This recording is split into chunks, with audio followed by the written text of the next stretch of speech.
प्रभा जल्दी से मेरी चाय दे दो। प्रभा अगर मेरा नाश्ता तैयार है तो लाओ।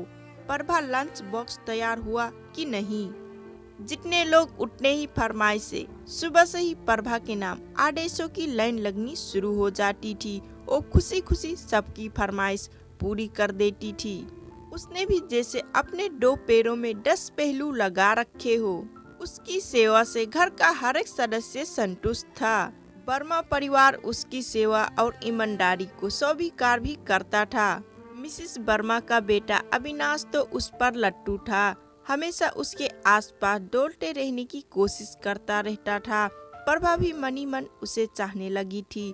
अब तक दोनों में से किसी ने भी अपने अपने मन की बात एक दूसरे से जाहिर नहीं की थी।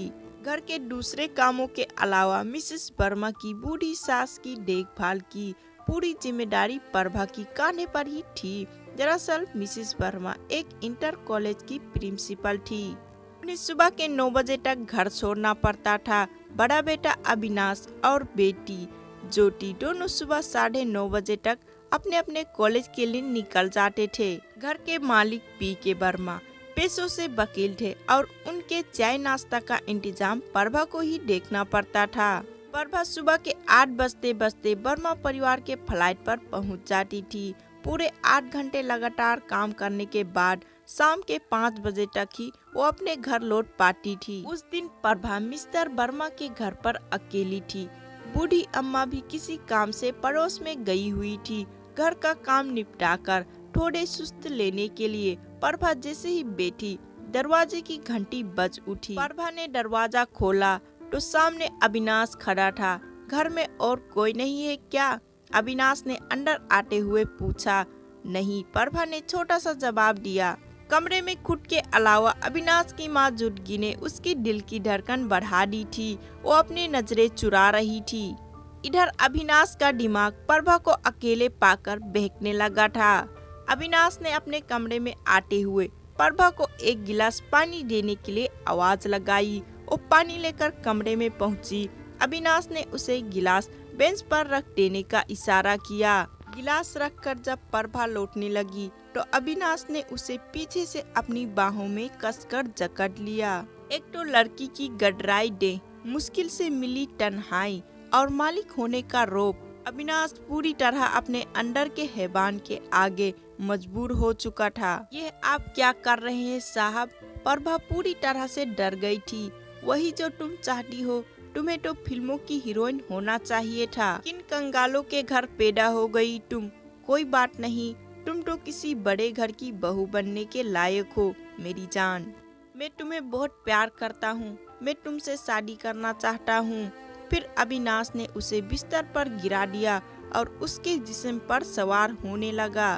प्रभा पर ताकत का इस्तेमाल करते हुए अविनाश बड़ी बेशर्मी से बोला, पहले अपनी जवानी का मजा चखाओ, फिर मैं तुम्हें वर्मा परिवार की बहू बनाता हूँ। लेकिन शादी के पहले ये सब करना पाप होता है। प्रभा गिड़गिड़ाते हुए बोली। पाप पुण्य का हिसाब बाद में समझाना, बेवकूफ लड़की। पहले मैं जो चाहता हूँ वो करने दे। अविनाश वासना की आग में पूरी तरह दहर रहा था। इसके आगे वो कोई हरकत करता। घर का दरवाजा खटखटाने से खुला। सामने मिसेस वर्मा खड़ी थी। अविनाश अपनी माँ को देख पेटला बदलकर पलंग से उतर गया। प्रभा भी उठ खड़ी हुई। यह सब क्या हो रहा है? मिसेस वर्मा चीखते हुए बोली, देखिए ना मम्मी, कैसी बदचलन लड़की को आपने घर में नौकरी दे रखी है। अकेले देखकर इसने मुझे जबरन बिस्तर पर खींच लिया। यह इस घर की बहू बनने के सपने देख रही है। अविनाश ने एक ही सांस में अपने कसूरवार प्रभा के सर पर मथे दिया। नहीं मालकिन नहीं, ये सच नहीं है, कहते हुए प्रभा रो पड़ी। देख रही है मम्मी, कितनी ढीठ है यह लड़की। यह कब से मुझ पर दौड़े डाल रही है। आज मुझे अकेला पाकर अपनी असलियत पर उतर आई है। अविनाश ने सफाई देते हुए बोला। मैं खूब जानती हूँ इन छोटे लोगों को, अपनी औकात दिखा ही देते हैं। अब मैं इसे काम पर नहीं रख सकती। मिसेस वर्मा प्रभा पर आंखें टेरते हुए बोली। नहीं मालकिन, ऐसा मत कीजिए, हम लोग भूखे मर जाएंगे। प्रभा बोली। भूखे क्यों मरोगे, अपनी टक्सला लेकर बाजार में बैठ जाओ। अपनी भूख के साथ साथ दूसरों की भी भूख मिटाओगी। घरों में झाड़ू पोछा करके कितना कमाओगी। चलो निकलो अभी मेरे घर से, मेरे बेटे पर लांछन लगाती है। मिसेस वर्मा बेरुखी से बोली। प्रभा हैरानी से सब कुछ सुनती देखती रही। उसका सिर चकराने लगा। कुछ देर में जाकर वो संभली और बिना उनकी तरफ देखे दरवाजे से बाहर निकल गई। घर आकर उसने रोते रोते सारी दास्तान अपनी माँ, इसमें मेरी कोई गलती नहीं है। ये सच है कि मैं मन ही मन अविनाश बाबू को चाहने लगी थी, पर इन सब बातों के लिए मैं कभी तैयार नहीं थी। वो तो एन वक्त पर मालकिन आ गई और मैं बर्बाद होने से बच गई। मुझे माफ कर दो माँ। प्रभा रोने लगी। माँ लक्ष्मी ने बेटी प्रभा को खींचकर गले लगा लिया। प्रभा काफी देर तक लिपट कर रोती रही। रोने के बाद उसका जी हल्का हो गया। वो लुटे लुटे बची थी। इसके लिए वो मन ही मन मिसेस वर्मा को धन्यवाद भी दे रही थी। एन वक्त पर उनका आ धमाकना प्रभा के लिए बर्बाद साबित हुआ था। प्रभा को अब अपने सपनों के टूट जाने का कोई गम नहीं था।